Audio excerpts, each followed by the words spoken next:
Okay, well, I'm going to go ahead. It looks like we have a lot of people already in the room or in the webinar, so I'm going to go ahead and introduce you, and I look forward to taking questions at the end. So folks that are here, you can feel free. Well, welcome, first of all, and this is Rebecca Matalon. We're so excited to have her here. She's a curator at the Contemporary Arts Museum in Houston, where she recently organized Wildlife. It's Elizabeth Murray and Jessi Reaves. And before that was Garrett Bradley, American Rhapsody in 2019, which was the first solo museum presentation of the work of Garrett Bradley and her art and film. Previously, Matalon was assistant curator at the Museum of Contemporary Art in Los Angeles, where she organized exhibitions including Tongues Untied, it's Mickalene Thomas, Do I Look Like a Lady in 2016, Rick Owens Furniture in 2016, which I would love to see, Rebecca. I'm going to have to go back and check that out. Welcome to the Dollhouse in 2018, and Décor, Barbara Bloom, Andrea Fraser, and Louise Lawler in 2018. Also in 2018, she co-organized Zoe Leonard's Survey, a major mid-career retrospective of the work of Zoe Leonard, which debuted at the Whitney Museum of American Art in New York before traveling to the Geffen Contemporary at MOCA.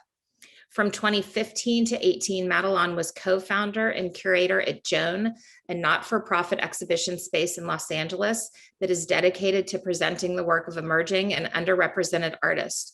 She serves on the board of Electronic Arts Intermix and is on the organizing committee of Texas Talks Art, a multi-institutional initiative that launched in January 2021. So Rebecca, we're so excited to hear you talk. And if anyone has questions, you can type them into the chat and we'll get to them at the very end. And with that, welcome, Rebecca. I'm going to turn myself off and see you again in a little while. Thank you. Thank you, Dana. Hi, everybody. I'm really happy to be here today talking with you.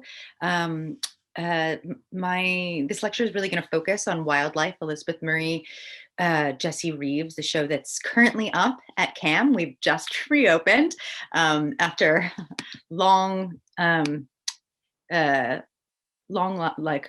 finally on view after many postponements due to the pandemic and other issues.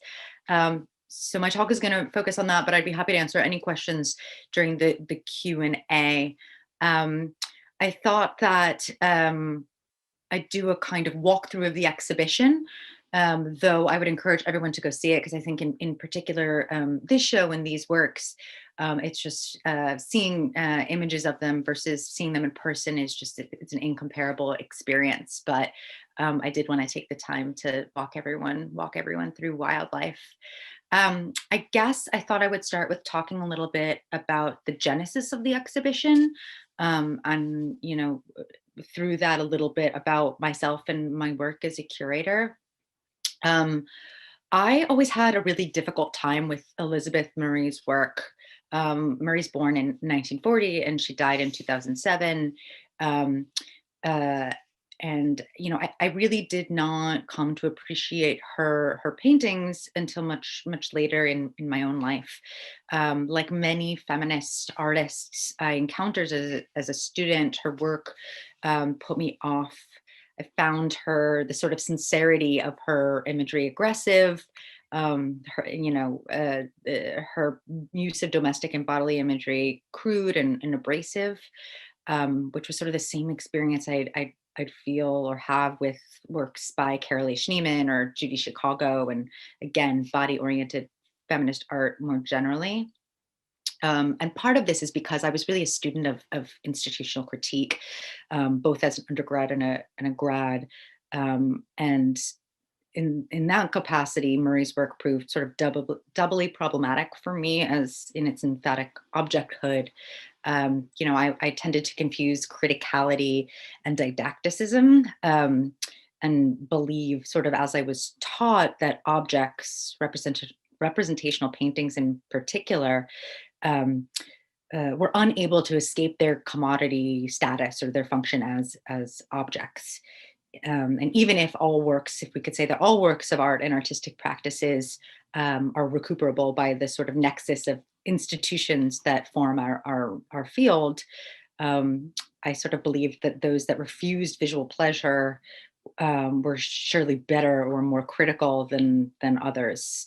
And it took me many years to sort of unlearn that dictum, and to begin to understand that a painting or a sculpture could be both exquisitely beautiful and still maintain a critical function. That pleasure and politics were not mutually exclusive, but really two sides of the same coin.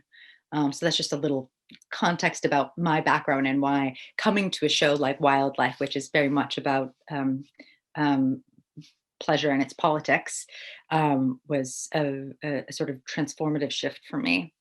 And the other thing I'll say is I really came back to Murray's work through Jessi Reaves. My first visit to Reeves's studio was probably about 3 or 4 years ago, and at the time she was working in this sort of charming, if not decrepit, old carriage house in Chelsea in New York City. Um, and she was preparing for an exhibition at the Aldrich at the time, and the space was really filled with works in progress, and sort of giving me my first glimpse into the sort of controlled chaos that is her studio practice. I remember feeling uncertain what was an object, an artwork, and what was simply a chair to sit in. Um, I was interested in the way that Reeves's work was crude and ungainly, covered in what I later learned was a mix of sawdust and wood glue, which is a sort of wood putty that she uses, and I'll talk about that more.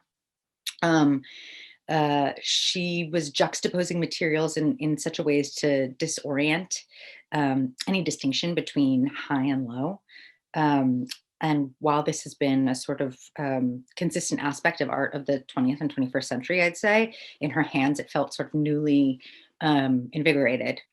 And I was interested in the way that she was merging ornate, even Baroque flourishes with references to almost foul bodily forms and materials, intestines, shit, and any number of protuberances. As a person responsible for the daily maintenance of a home and a body, one which seeps and sticks and occasionally smells, Reeves' work felt like a apt approximation of the disillusion of physical boundaries that attends everyday life, and that her work could manage to make such disintegration seem pleasurable struck a chord. Wildlife is really a result of this visit to Reeves's studio, and the waves that Reeves's merging of pleasure and repulsion brought me back to Murray. Shortly before I visited Reeves's studio for the first time, I had seen there had been an 80s show of Elizabeth Murray's work at Pace in New York. And that was sort of the first time I'd re-encountered her work since, grad school, I think.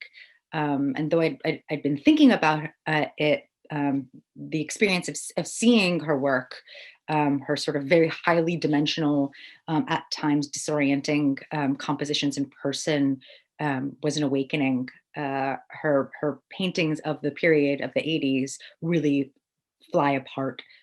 Cups crack open, tabletop shatter, bodily organs are blown up to massive proportions as they kind of careen off the wall. But it really wasn't, as I said, until my visit to Reeves's studio that I would be able to name or identify the ways that Murray, like Reeves, was binding pleasure and repulsion to the body and the home by rendering both on the very brink of collapse. So that's sort of a framework of how I came to Wildlife. And then I'd say at in the beginning stages of my research, it became clear to me that Murray's work had really been marginalized over the last number of decades. She starts making work in the 60s and continues through the 2000s. But, I'd say probably partially as a result of her untimely death in 2007, at the age of, I believe, 60 or 61, is that her work just doesn't really get seen. And so what happens is that after this period, there are sort of any number of thematic large-scale surveys of the periods in which she's working, and she's really not included in any of them. So that serves to further marginalize her work. And I don't think necessarily intentionally, but I do think that's also part and parcel of the difficulty of her work and the sort of inability to align Marie's practice of painting, which she pursued from the beginning, with a singular historical movement or style. So despite all the attempts that are made, position her rather as an inheritor of Cubism or Ab-X, or along the lines of sort of new image art, or Chicago imagists or funk or whatnot, that her work is sort of elusive, and doesn't sort of cohere with any singular narrative. And part of this is also a result of, what interested me was the feminist nature of Murray's work, and how, despite the sort of contradictory language, her own language, about her work's relationship to feminist art making and domestic life, she pursued and explored and mined maternal life really from the beginning of her career. So thinking about the way that Jessi's work and Murray's work participate in this kind of feminist strategy that is about ambiguity, became really clear to me. So I think I'll sort of start the slideshow as if we were walking through the space there. So these are the first works you encounter in the exhibition. Another way I frame this exhibition is that it's both a two-person show and really two surveys. So works from Murray from the 1960s, late 1960s until the early 2000s are presented, as well as Jessi Reaves's work of the last 7 years, really the period in which she's working. These are artists that are generations apart. They're not working at the same time. Their historical contexts are very specific, which is something I'm also interested in terms of what kind of ambiguity as a feminist strategy looks like at these different moments. But so I wanted to begin at the beginning.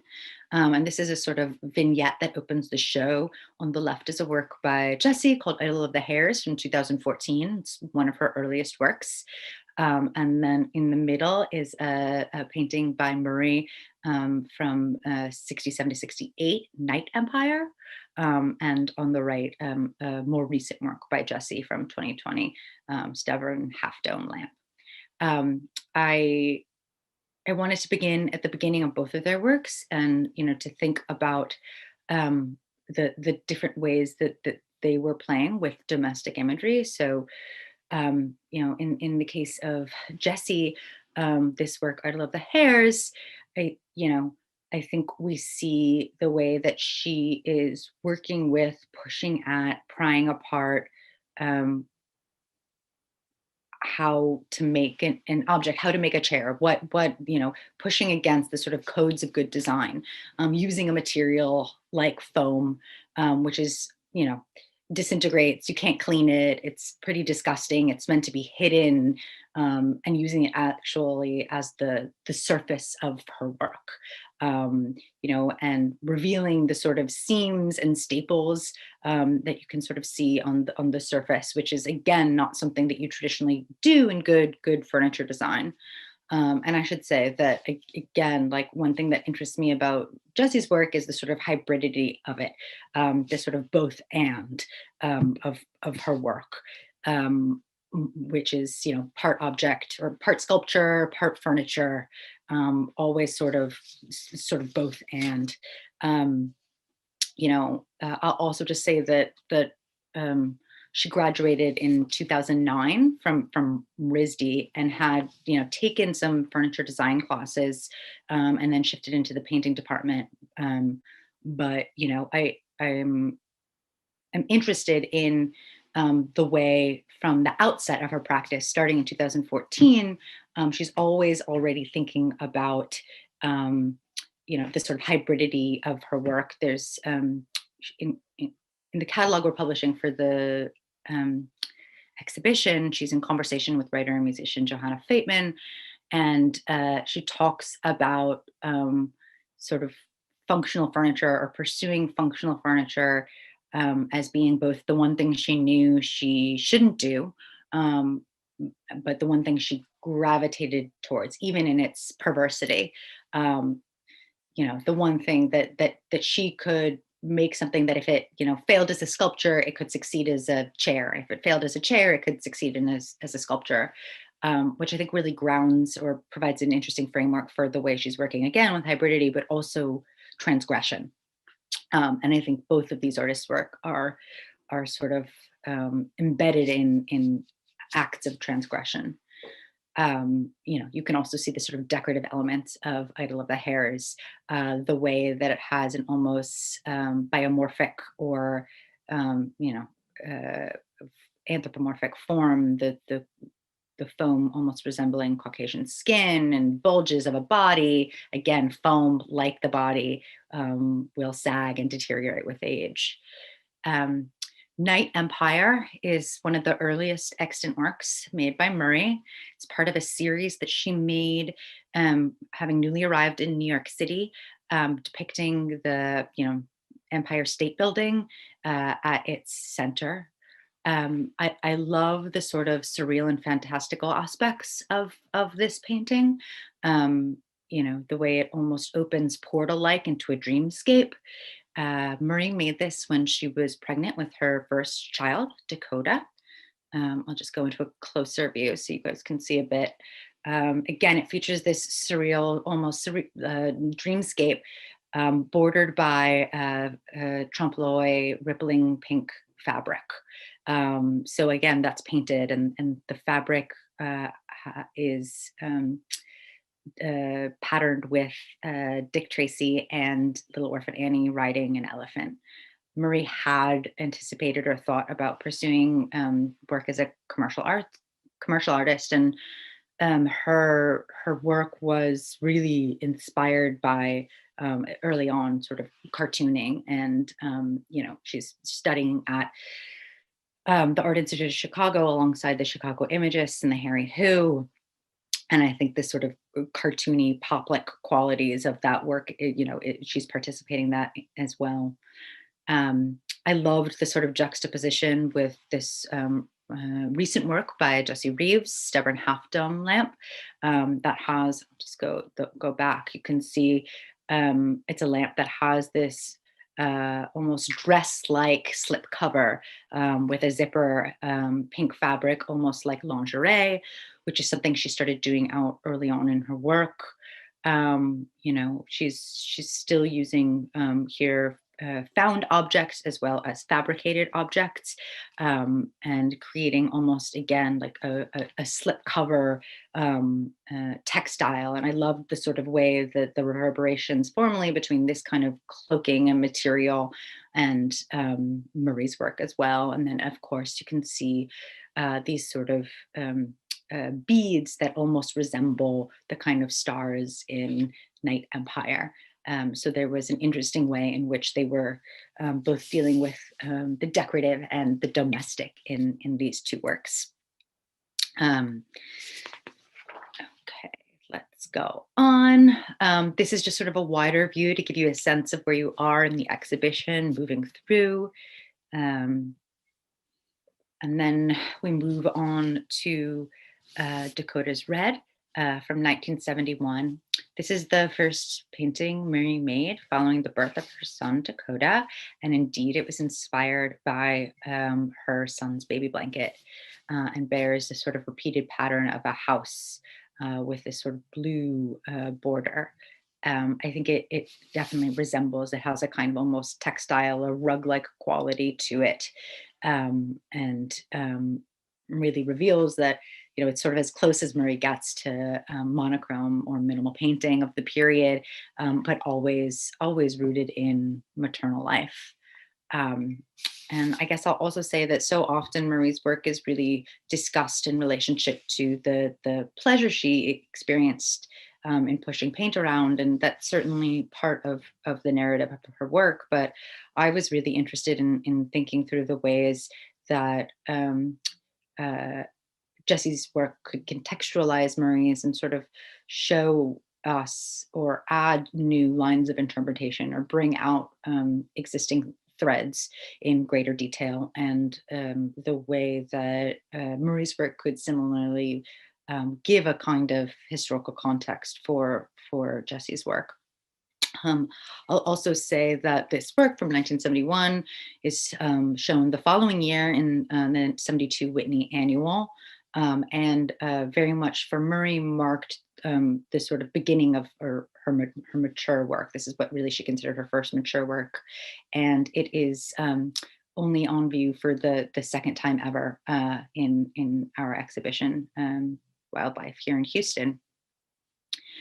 I'll also say that at this time, Marie is a single mother living in New York. I think that, this sort of scale at which she's working and the amount of time that she is able to devote to her work is those things are bound together. So we also see her moving increasingly towards smaller canvases. The two works on the left, sort of stacked, are Heartbeat 1 and Heartbeat 2. They're from 73, and they're part of a suite of 3 paintings titled Heartbeat. In all of them, it's sort of wobbly, almost quivering black lines extend from a sort of central circular or dome-like shape at the bottom of the canvas. And again, although these sort of are the closest she gets to geometric or gestural abstraction, they're always, through their titling, emphatically tied to the beat of a life force, heartbeat. I like to think of them as sort of like the imagining of, sort of lines extending from a womb, or the heartbeat coming from a womb. And the following year, 74, she makes Mobius Band on the right. And I thought, of course, these works are also her exploring the tensions between line and color, but Mobius Band is a Mobius Band in general is such an apt metaphor for the passage of experience in childbirth, inside becoming outside, outside becoming inside. So it was interesting to me to see that even while she's working more abstractly, that her work is really tied to images derived from maternal and domestic life and relating to the body. This is another vignette in the exhibition. You see 2 works by Reaves framing a central shaped canvas by Elizabeth Murray. I'll begin with talking about Jessi's work, Muscle Chair, Laying Down to Talk, from 2016, which is on the left. This sort of is part of the point in her work when she begins to sort of cannibalize found furniture. So rather than creating something new, let's say, as in Idol of the Hares, in which she's using found foam to construct a chair, she begins to bring discarded mid-century modern furniture into her studio and break it apart into fragments and disperse those fragments across multiple works. So the surface or skin of the chair on the left is from the exterior of a Percival Lafer sofa, Brazilian modernist, and she continues to use other parts of that couch in other works. I love the way she's playing with language as well. That's another thing that's really shared between Reaves and Murray, is the way each of them are using language quite often to hint at or point towards certain images or ideas, but also you know, with humor and in pun. And here we have muscle chair laying down to talk. I think, you know, you can think about this sort of leather surface as almost sinewy, muscle-like. But again, when we're talking about mid-century modernism, it's often so often conceived as a male-dominated field, even though we know that's not necessarily the case. And then, of course, laying down to talk summons sort of both pillow talk of the domestic bed, as well as sort of the space of psychoanalysis. And I'll just go ahead. And of course, I think that we can see in Muscle Chair laying down to talk, a resemblance to this sort of iconic chaise lounge made by Charlotte Perriand and Le Corbusier, which you can see an image of on the right with the designer Charlotte Perriand lying in it, which has largely been associated with, you know, psychoanalysis, Freudian psychoanalysis. You can see also some other signature aspects of Jessi's work, which are the use of what are called bun feet. Those are the sort of like brown, almost orb-like forms that are usually at the base of a sofa, hidden, you know, by the sort of fabric. But here she uses it as a kind of decorative embellishment. So again, her work is really interested in sort of doing things wrong or using materials that are meant to remain invisible as a kind of structural or surface support. The sort of spindly legs are covered in what's really, again, as I mentioned before, a signature material for Reaves, which is this wood putty, which is a mix of sawdust and wood glue that she sort of slathers across the surfaces. It's a woodworking tool that's really meant to fix cracks or mend joints, and always, again, supposed to remain invisible, but she sort of slathers it across her surface, making it a decorative flourish. You know, I think that we can also, you know, talk about one of the interesting things for me about the context in which Reaves is making work is that she graduates in 2009 and then stops making work for a while and does sort of different odd jobs, including eventually working in a sort of wood shop or studio shop of who's someone who's making reproductions of mid-century modernist furniture. And I think there are two things to be said about that. One is that her practice is informed by the sort of valuation or esteem that's still associated with mid-century design, and sort of interested in prying apart why it is that some objects come to have certain significations of, or to signify certain notions of taste and class, while others sort of are thrown in the trash heap or you know, given away to Goodwill. And yeah, why mid-century modernism endures. But I think her work is also really informed by what I've called her kind of recession era mentality, which is a kind of economy of form, a using of every aspect or material of a single object as possible, you know, engaging in a history of assemblage, which I think quite interestingly often is or emerges and reemerges in times of economic or political crisis. So this is another view, and I'm not going to talk about every work, because if I did, we'd be here forever. And as much as I'd love to do that, it's sort of, I want to be able to get to questions as well. This is a larger view in which you can also see centrally an ottoman by Jessi, or what she refers to as ottomans. It's called Silver Pitfall Ottoman. I love that it sort of almost seems as if a painting by Elizabeth Murray had sort of finally flung itself off the wall. Jessi is using a kind of variety of textures and materials, including painting on the surface. When you're in the space, it almost looks kind of intestinal in its sort of form. It's made of several pieces that are pushed together. I'm always really interested in the way that she talks about these or designates these works as ottomans, you think about an ottoman as being sort of secondary to a chair, and thinking about what it means to make the ottoman the sort of main component and how that functions, and to sort of extend and expand it so much.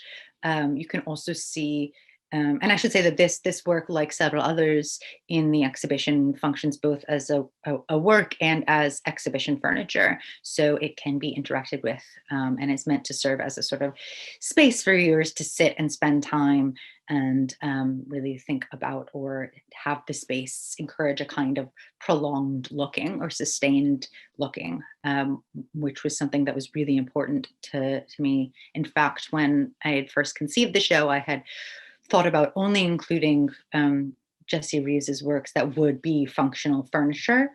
I'm grateful that I didn't, but it was, quite literally thinking about how her works might function as a lens through which we might reconceive or reconsider Murray's works, or thinking about how a contemporary artist working right now could serve as a lens for more historical work. Though I would argue, and part of what I am arguing, is that Murray's work is incredibly contemporary. In Silver Pitfall Ottoman, you can also see a Lily Reich and Mies van der Rohe Barcelona chair that's sort of been denuded of its cushions and sort of turned on its side right here, looking almost kind of like a rib cage. And of course, it no longer functions as it once did. It now serves as a support for a table. So again, this sort of question of frustrating functionality starts to happen in Jessi's work, and we can actually see that in Red Eyelashes as well from 2019, which is a tambour cabinet that she had fabricated. So I'd say, again, following the sort of cannibalizing of found furniture, Jessi then, several years later, begins to have individual components of her work fabricated. So she's mixing found and fabricated objects. She has this sort of tambour cabinet, something you might, have in an old dresser, and sits it on top of a found chair. So that the chair at the base is no longer functional, and now she's transformed it into this cabinet that has both an opening here and then sort of shelves in the back. There's lace on the top, lace embellishments, and you can see that it's painted this sort of pink, almost camouflage animal print pattern. And thinking about a sculpture that has a back and a front, or how you orient sculpture and how you continue to make work that can serve as functional, but while still refusing other aspects of its functionality. So the chair, it's no longer functions as a chair. Now it's somewhat of a hybrid between a table and a shelf. Okay. So I didn't discuss in depth the painting that we just saw of Murray's Twist of Fate from '79, which is a sort of smaller cross-like painting that she really reveals the first moment in which she is playing with shaped canvases and moving towards increasingly biomorphic and organic forms and shapes, and playing with the ways that shape and color interact both within the frame and as a kind of canvas as well. So thinking about the shape of the canvas and the interior shapes of the images she's painting. Starting in the 80s, as I think you can see here, with sea painting on the left from 1980 to 81, Murray's scale becomes increasingly monumental. She continues to play with shaped paintings, as well as sort of biomorphic forms. She would begin to use the comma form, which you can see first most clearly on the left, a shape that she referred to as a birth shape. And I think we can think about it as a kind of cartoonish or diagrammatic rendering of sperm, or a depiction of a fetus in the very early stages of pregnancy. And it's also a form that she continues to return to throughout her work. I also love thinking about the comma and, its sort of Latin origins and its meaning as a piece cut off. So she begins to use the comma form, her scale grows. The painting in the middle, Wake Up, is when we see her finally start to crack her canvases open into multi-paneled paintings, in which a sort of singular image is unified across the three individual canvases. Here, the image of a shattering teacup with its fluids flying. And I think we can see the continuation of the comma form in the rendering of the fluids. Murray would also refer to the cup as an extremely female symbol in its allusions to genitals or reproductive organs, but she'd also describe it as a male symbol in its relationship to a trophy. So we can see the way that kind of gendered and binary distinctions of gender are, she's just as sort of easily led or informed by the sort of gender dynamics of or what she presumed to be the gender dynamics, which I think is part and parcel of the fact that she is, making work in the 70s and 80s, and very informed by the moment in which she is working. For much of her career, Murray was contemptuous or contradictory about her work being described as feminist or domestic even. And, part of this is we have to think about the context in which she is working, and she wanted to be thought of not as a woman painter, but as a painter in her own right. And part of this is also just the sort of narrow view of what feminist art making is. So, for Murray, and she says this herself, if some women want to make quilt art or, push an agenda, that's fine. So, we do need to take into consideration the sort of historical antipathy towards what was presumed to be feminist art making. Though, of course, I'd say that sort of image of feminist art persists to the point in which, as recently as I think 2005, writing on her work, the artist Tip Dunham says that there's nothing overtly feminist about Murray's work. And I guess part of my claim is to make work so largely informed by motherhood and domestic life, despite the fact that such themes were liable to leave you marginalized at this period, is significant in itself. And, I think that Murray's own ambiguity, her feelings of being conflicted, are really subject to examination. And, her awakening to feminism really comes into focus in the 80s and 90s. So I'd argue it's again there all along.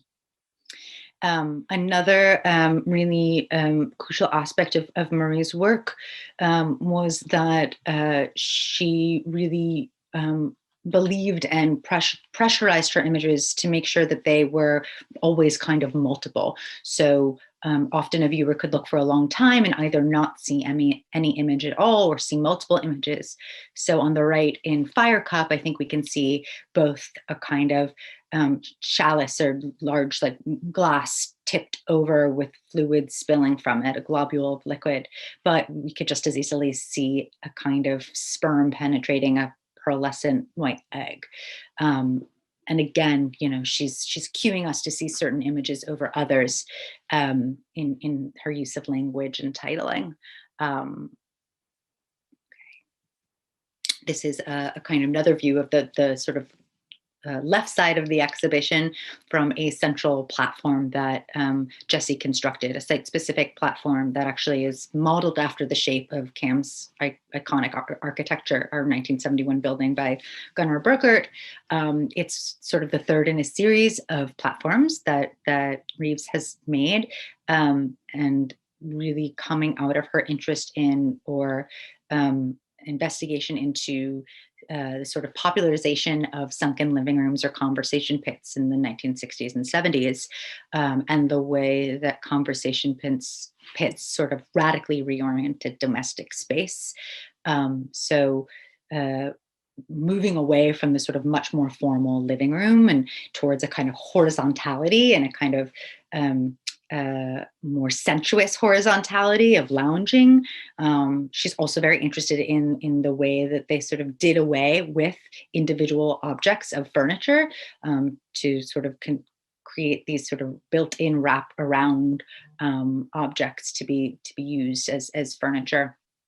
And again, like the Ottoman, it was important to me to quite literally think of ways that Reaves's work could function as a lens to focus in on Murray's work.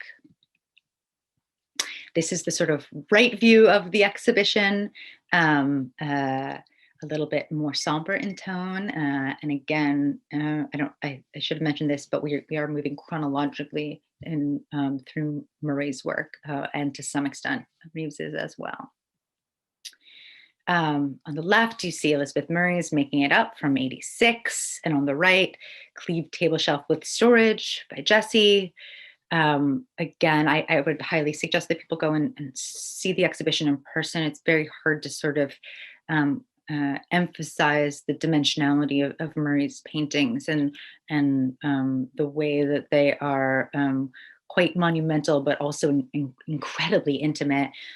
For me, this painting on the left, it very much feels almost like a sheet of paper blowing in the wind, but also has this sort of aerial view of a kind of tabletop cracking open, but never finally falling apart. The domestic space is never finally exploded. It always sort of bound together. And it has this kind of surreal aspect of almost falling away from you.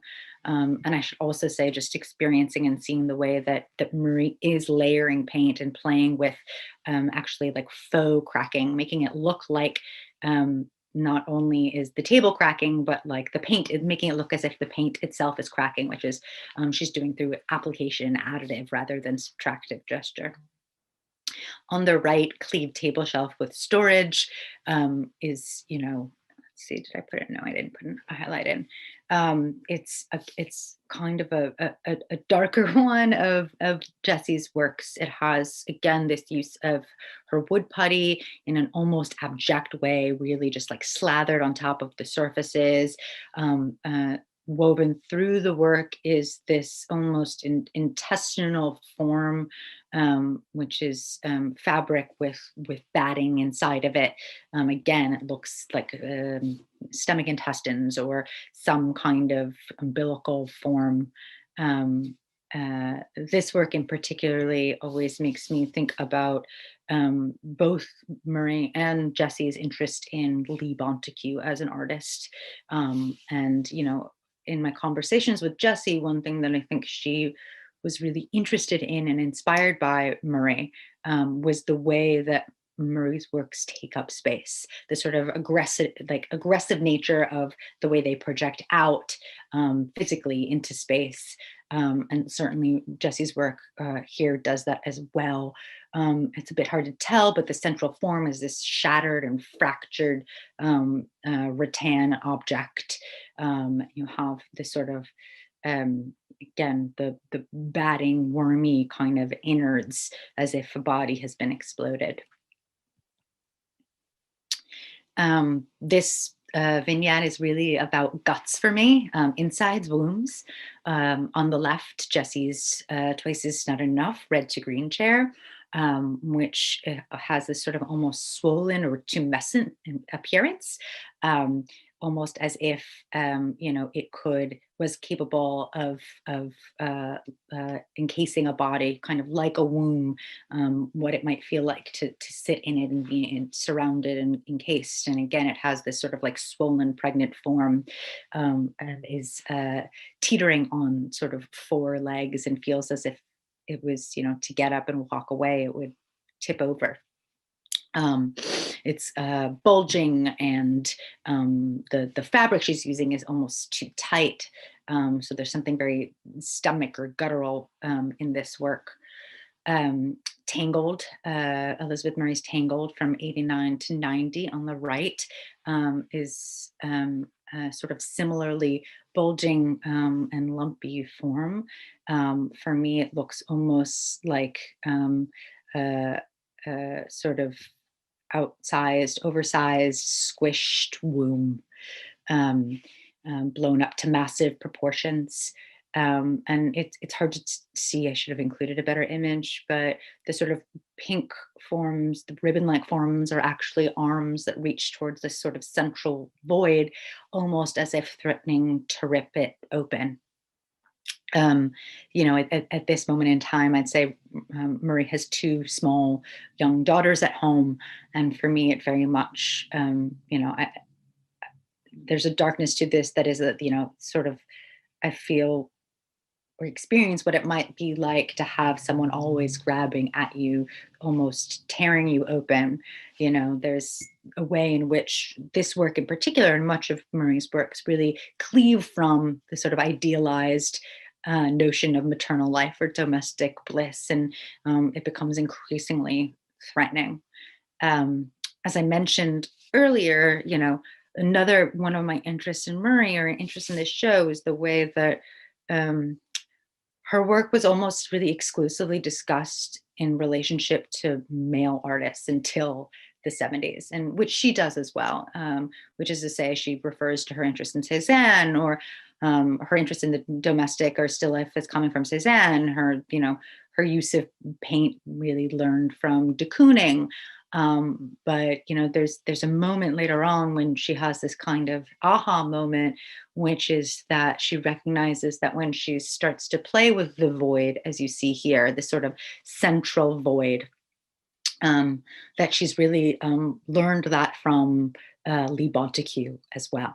That the sort of like central orifice that she begins to use, or the sort of lightning-like excision we see in Wake Up, really comes from Bonteque. And she also very much acknowledges that she was, the sort of lineage of male practitioners that her work is often positioned within, and that she does herself, is partially because she was never taught about women artists. This wall is really about pieces for me, going to pieces. The work on the left is a new work by Jessi, Emotional Strategy Sconce. Painting in the center, Cry Baby, by Elizabeth Murray, and on the right, Bear, also by Elizabeth Murray. And you can sort of see in the foreground another ottoman by Jessi. One of the things I was interested in, particularly right here, was the way that both artists were playing with, or shifting, or moving towards these kind of fragmented compositions. So on the left, this newer work by Jessi, Emotional Strategy Sconce, has this kind of metal armature, or series of metal armatures, which she's having fabricated. They're based on Noguchi's Akari lamps, or the interiors of the frameworks of Noguchi's Akari lamps, but she's sort of blowing them up to larger proportions. She thinks about each of the forms as a body, so creating this kind of like chorus of voices. She is using textiles, found textiles, as well as purchased from fabric stores, as almost like a skin, creating a kind of skin. And I think this sort of skin-like quality of the fabric is heightened with the sort of application of a sort of red fabric around the edge, which almost makes these holes seem like gashes or wounds. which I think is really interesting, to think of a body penetrated, or a wound, or a body broken open. And part of that is this work, Bear, from 99 to 2000. We can really see the sort of turn that Murray's work would take, in which, instead of using a sort of singular, or rendering a singular image across multiple panels, she's having each panel be its own individual image. And here, for me, in this work, I really see a sort of accumulation or jumble of body parts, a head, a leg, sagging tits, an arm, maybe a womb, or whatnot, an egg. And I very much think about this as being a body, in particular a woman's body, and thinking about what it might mean to hold oneself together, and refuse to fall to pieces, while being on the brink of collapse, but to hold yourself together. And thinking about this sort of idea of both Murray and Reaves, really reveling in and revealing the wildness of life, of daily life, and never, always being on the brink of collapse. So that's sort of the show. Here's another larger view, and then I'll just sort of leave this up, which is this ridiculous panorama view, wild panorama view of the exhibition that I think we'll be including in the catalog, which gives you a sort of sense of the sort of absurd, funky, surreal nature, and humor in their work, which I haven't talked about, but it certainly exists. So that's the exhibition. And perhaps, I'd be happy to talk about other aspects of my own work, or dig into Jessi and Murray's works deeper, but that's sort of it for my presentation. Thank you. Hey, Rebecca. Thank you for that. That was terrific. It was really helpful and great to see. I'm going to just jump right in with questions, if that's okay, because we have many of them. The first one is from a student, and it says, there are limitless possibilities of placement and position when presenting various artworks. What are your first steps in curating a show? Do you find yourself juxtaposing things together to present different tensions, or is it more about placing artworks together that complement each other? So I think just the bigger question of like, how do you go from this idea to actual pieces of art, and how you put them in the museum? That's a really interesting question. And, of course, every institution is different and every curator is different. And, this show, when it started out, it was an idea in my head, and then it was a PowerPoint, and it was a PowerPoint of images of artworks, or printouts. You should have seen my home when I was trying to write my essay, which is just like pictures of artworks together with like body, like different themes. And part of that is, like thinking through formal relationships between the works, as well as thematic. This one was sort of a bit more intuitive to me. I knew from the outset that I wanted to go through Murray's work chronologically. So that was sort of one framework within which I was thinking, and I should say that the checklist and the floor plan have changed a number of times, just because the exhibition was actually originally supposed to open April 2020.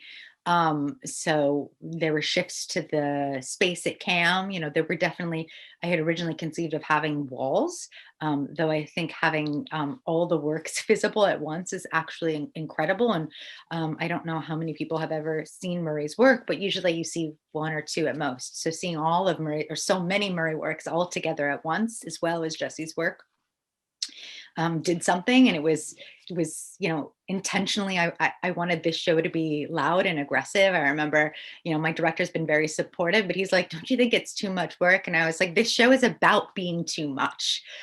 So I think that, it is very much being specific and reflexive about what kind of exhibition you're making, and trying not to force things too much. Like, I knew I wanted to have these vignettes and these moments where there were conversations between the objects, but I also knew it could get a bit kitschy or overdone. So thinking specifically about what those might look like. When you And say kitschy, do you mean like literal, or what do you mean kitschy? just that it would be like too much like staging a house. Do you know what I mean? Like, Okay. it was too much like decor. And I mean, I think it's okay for it to, like, I think it does have that moment. It has sort of like moments of that, but I didn't want it to feel like it was being overstaged. Got Like, it. I didn't like want it to feel like I was necessarily creating a domestic scene out of their works. And it was, I will also say that we have what's called we have a model, and then I had maquettes, like little miniatures Right. of the objects that I played around with and sort of shifted and moved. And usually in an exhibition, you do that as much as you can, but in the end, you're also really responding to the site. The difficulty with this show is actually it was the quickest install I've ever done. And part of that is because Murray's no longer alive. Her works are really fragile, often very heavy. You can't just hold them and be like, move 2 inches, where you could just Right. internally do that. Like, let's try 6 inches this way. Like, they really had to go straight from the crate onto the wall, just by virtue of their delicacy and the complex nature of the what's installed for what's required with install. So with this show, I definitely, plotted things out as much as I could. Well, this is sort of a follow-up question to that, also by a student. And Michelle, I'm rephrasing it a little bit, because I think the heart of what you're asking, or the heart of the question too, is, you kind of mentioned that earlier, you weren't as excited about Elizabeth Murray's paintings that like early on. But I think the actual question here is, how do you work with, and do you work with work that you don't necessarily love? That's a super interesting question as well. And part of it is like learning to hold on to things that I have strong reactions to, whether good or bad reactions, and being willing to stay or dwell in a space of discomfort. And I really came to that not intuitively on my own, but actually through reading a very specific book by the author Maggie Nelson called The Art of Cruelty, in which she urges us to pay attention to, or be mindful of moments or work that give us discomfort, and being willing to stay in. Having a strong reaction to something means something, whether that's um, uh, whether it just lingers with you or not. But for me, like, having any kind of reaction is better than none. Right. And I think that being open to having to shifting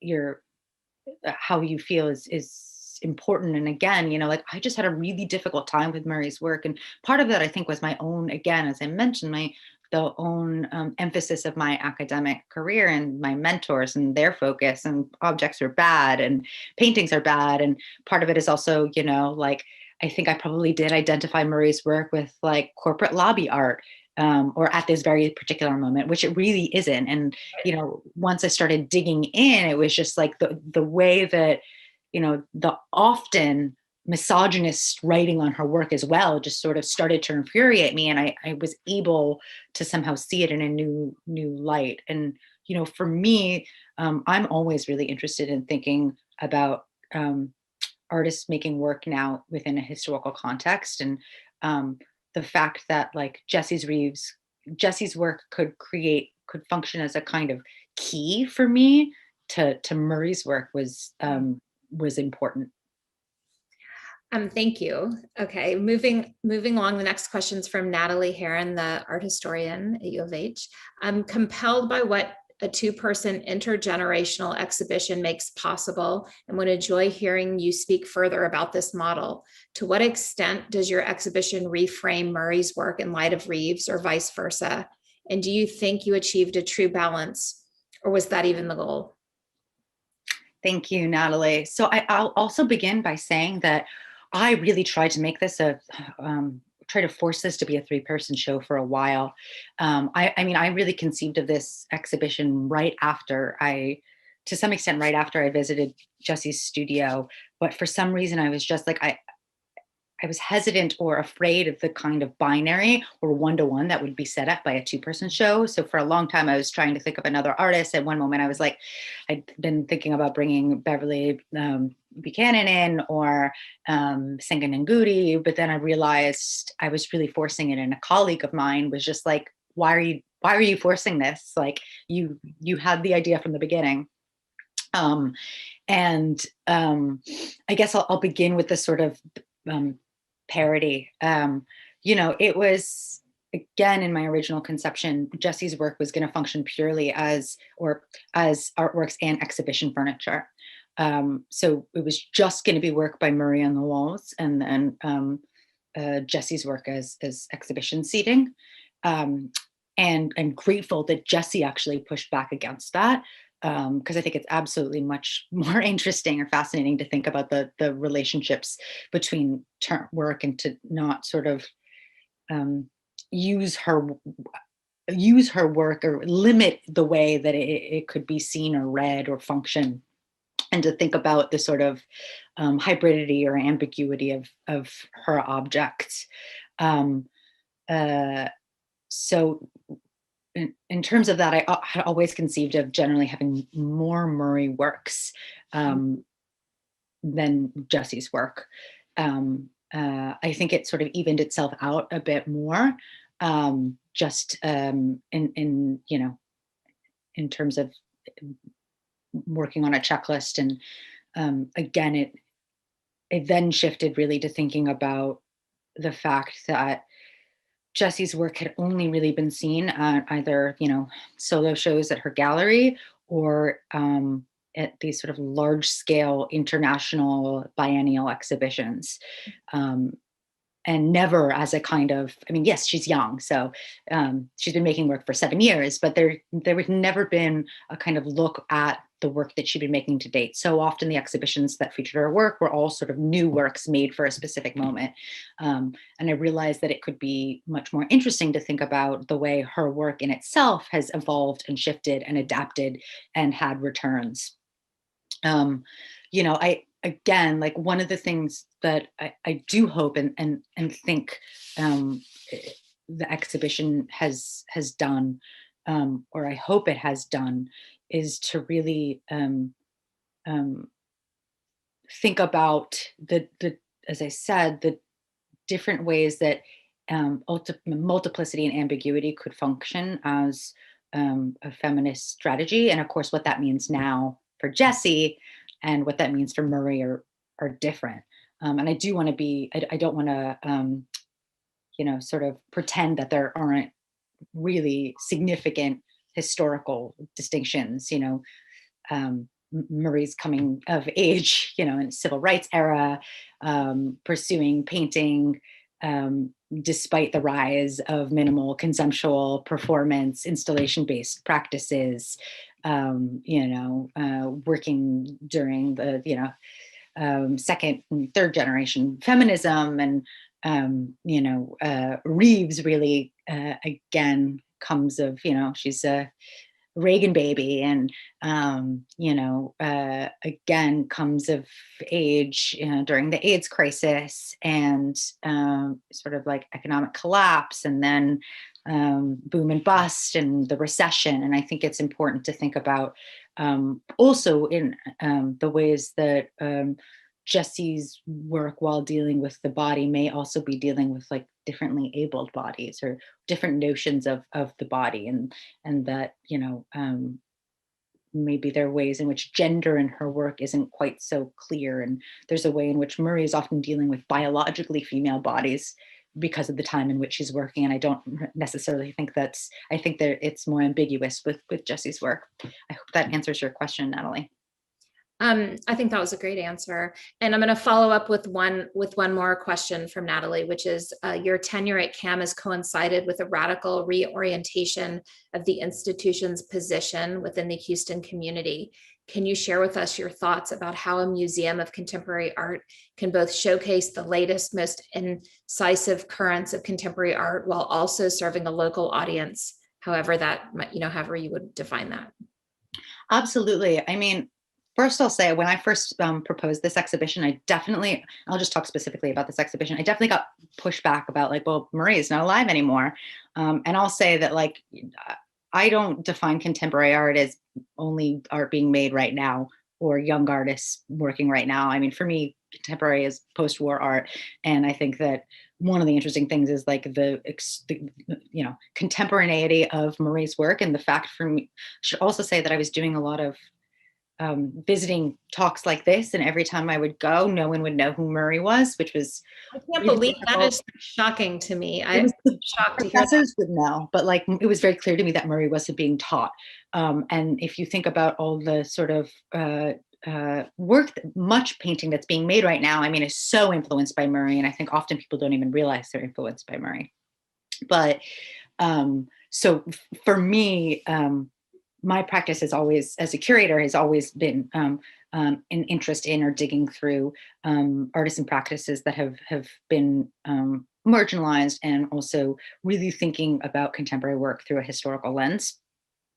I think that in terms of CAM and our need to really have a kind of diversity of exhibitions and communities, and to be responsive and responsible to the varied interests, and to understand that we don't have a singular audience, nor should we. My hope is that each exhibition has its own different audiences. And I think that the two exhibitions that are actually up right now, Wildlife and Slowed and Throwed, Records of a Lost City, which looks at the legacy of Houston's own DJ Screw, are two key examples of the ways that you can have an institution that's engaged in supporting or examining or thinking through how you target or make sure that you're making exhibitions that are responsive to the local, and supporting either regional or area artists or makers, as well as bringing potentially new artists into an exhibition and introducing audiences. So I actually think that both of those exhibitions are testaments to the way that we at CAM can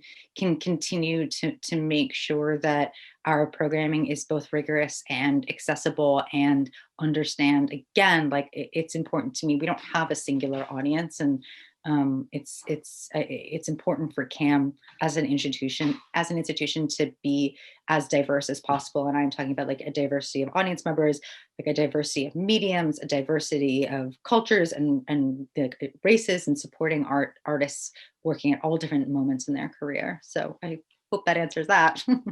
It does. I'm going to ask two more questions, if that's okay. The first one is, let's see. Jessi Reaves seems to think of and use high modern design as just another material in her studio. Can you talk a little bit more about that? Yes. I mean, she is, Jessi thinks a lot. We talked a lot about this, which is that, working as a sculptor, there's a kind of material specificity that there isn't when you're rendering an image through paint. So all the materials have significations. I think that, again, using mid-century design was partially based on the sort of way in which she sort of returned to art making, which is through this sort of reproduction, mid-century modern design studio. But also, again, she's interested in all different kinds of objects. And of course, yes, she has returned to sort of icons of mid-century modernism often, but she's also working particularly more recently with wooden objects, wooden bowls, wooden baskets. And part of that is, you think of, or at least for her, I think those objects have like a very specific connotation, maybe to the 70s, or earthy culture, but they're also made of wood. And what else is made of wood? Furniture is made of wood. So for her, I think it's the materials she's bringing into her work have like very specific significations. I mean, including the kind of slogan T-shirts that she uses in one of the more recent works, Emotional Strategy Sconce, and the sort of way that she's thinking through that, like how objects and identity, or like objects come to define certain performances of self.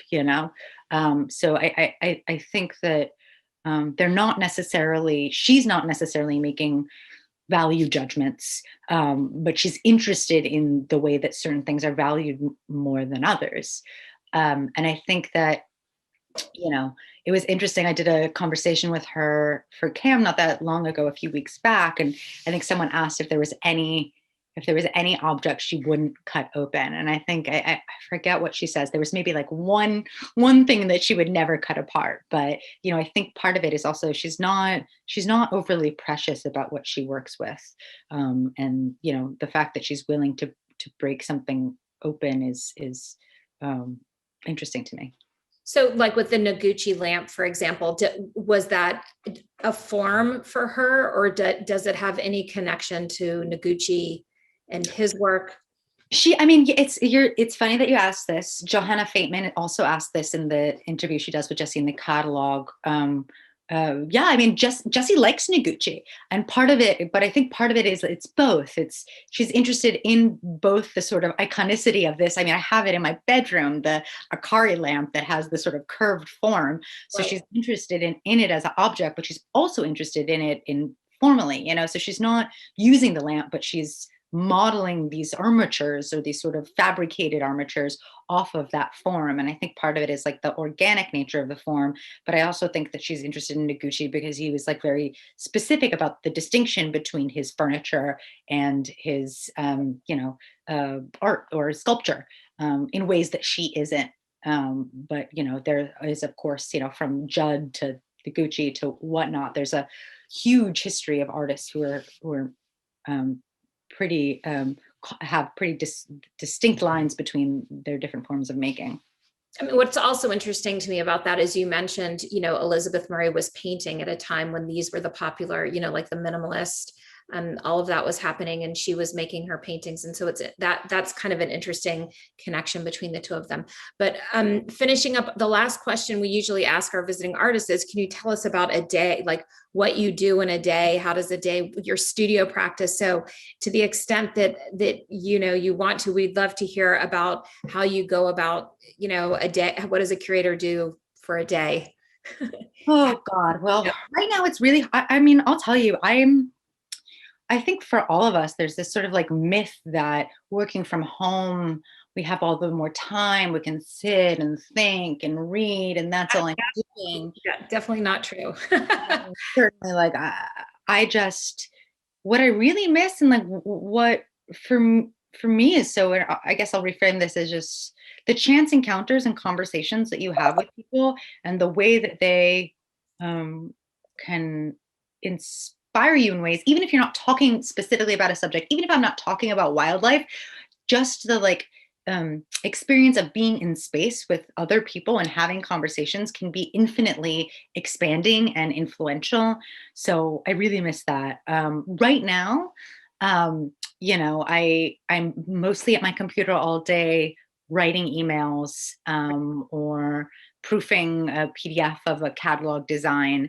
But, and I will say that there's a lot of administrative work as a curator. It's not, I think there's this, I wish it was this sort of like jet set image, but it's a lot of administrative work. And of course, on the better days, like Tuesday, I had a 2-hour long conversation with an artist that I'm working on a project with that was just incredibly inspiring.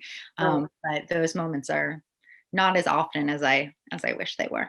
Pre-pandemic and everything going on, do you feel like you were able to get out more and I mean, obviously you were, but do you feel like you had more interaction with artists, or is this just the normal part of absolutely. I mean,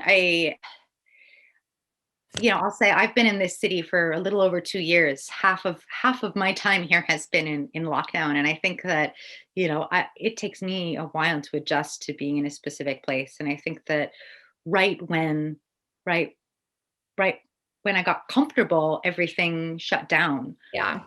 And part of it, obviously I'm a social being, but I can also be shy. And I'll say, like, one of the best ways that I got to know people was, my partner has a gallery in our living room called F, and we did one outside show in our backyard, which we called Sylvia's Sculpture Garden, and that felt like a really great way to get artists to come to me and have them all in one place. That's so nice. Hopefully we'll keep doing that. All right. Well, Rebecca, thank you so much for spending the time with us today. And it was such a great walkthrough with the show. And I know I'm looking forward to going and seeing it soon. I'm sure many others are as well. So my pleasure. Thank you so much for having me. Yes. Okay. Have a good afternoon.